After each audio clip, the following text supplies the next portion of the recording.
احوال میں تھیٹر ایسوسی ایشن اور فنکاروں نے کورونا کی لہر کے پیش نظر حکومت سے تھیٹر بند نہ کرنے کی اپیل کی ہے۔ فنکاروں اور تھیٹر ایسوسی ایشن کے نمائندوں نے میڈیا سے گفتگو کرتے ہوئے حکومت سے اپیل کی ہے کہ تھیٹر بند کرنے کا فیصلہ واپس لیا جائے۔ ہم پہلے ہی بہت سے مسائل میں گھرے ہوئے ہیں، ایک تھیٹر سے کئی گھروں کے چولہے جلتے ہیں۔ اگر اس دفعہ بھی تھیٹر بند کر دیے گئے تو ہم لوگ فاقوں کا شکار ہو جائیں گے۔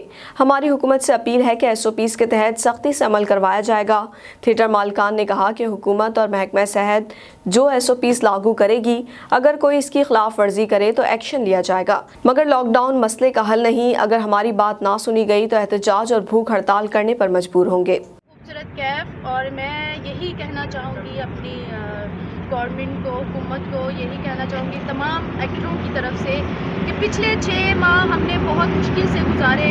ہمارے صرف ایک گھر کی بات نہیں ہے، ہمارے ساتھ اتنے سارے گھر جڑے ہوئے ہیں۔ ہمارا ایک دن کا پلے چلتا ہے، اس کے ساتھ چائے والا، ہمارا کنٹین والا، ہمارے سٹینڈ والے، سب کے گھروں میں رزق جاتا ہے۔ تو پلیز ہمارے لیے کچھ سوچا جائے۔